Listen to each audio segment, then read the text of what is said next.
अखन अहाँ सबके सामने फेर हम एकटा बेटा के लगन प्रस्तुत करऽ जा रहल छी। आशा करै छी बहुत नीक लागत तऽ लाइक करब, सब्सक्राइब करब, सखी बहिन के साथे शेयरो करबै, कमेंटो करबै।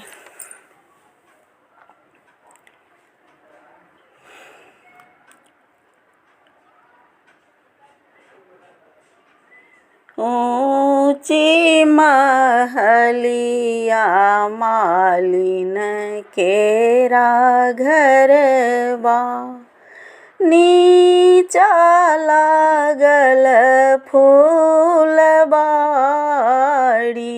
हे। ऊंची रे महलिया मालिन केरा घरबा, नीचा लागल फूलबाड़ी हे। आहे नीचा लागल फूलबाड़ी हे। ले गे मालिन बेटी सोना के सुइया, ले गे मालिन बेटी सोना के सुइया।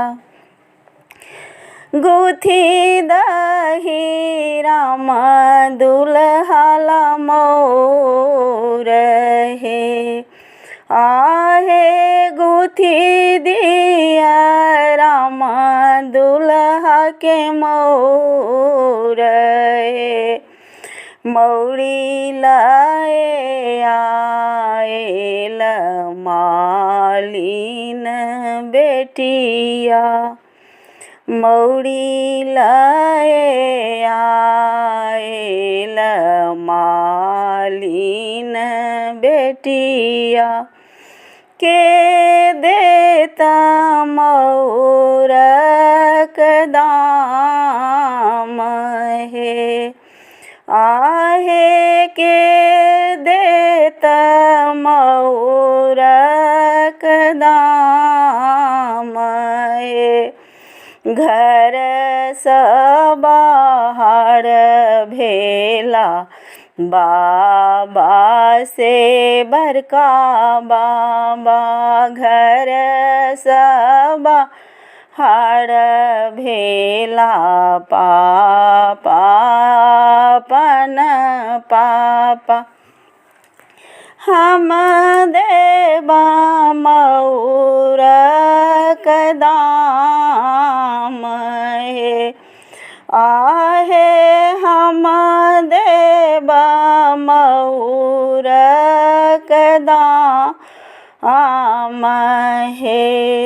सेहो मौड़ी पहिरथु दुल्हा से राम दुल्हा, सेहो मौड़ी पहिरथु दुल्हा से राम दुल्हा।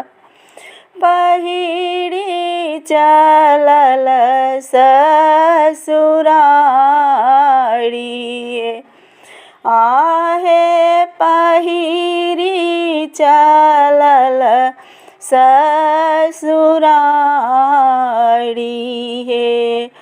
ऊंची रे महलिया मालिन केरा घरबा, नीचा लागल फूलबाड़ी हे।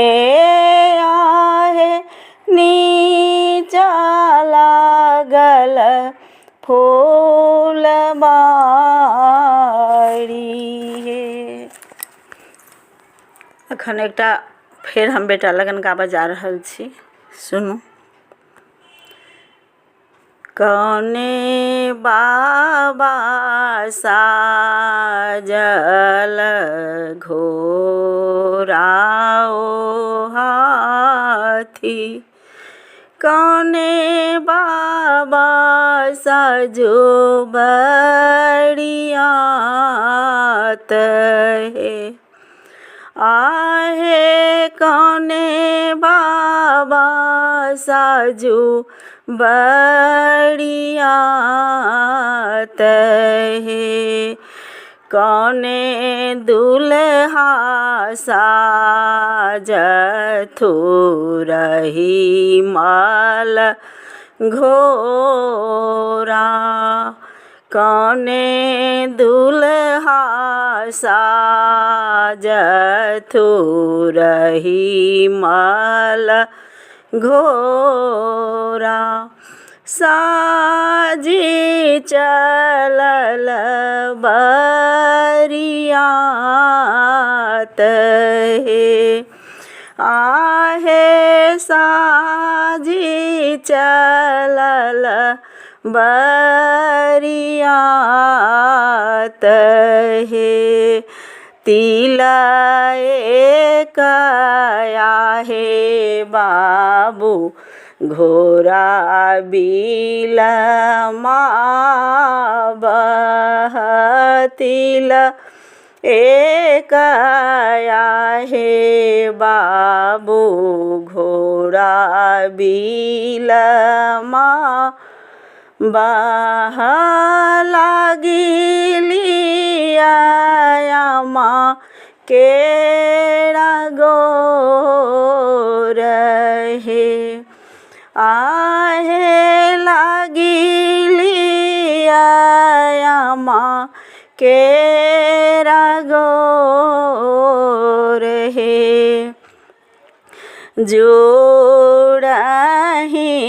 जइहा बाबू जोड़ही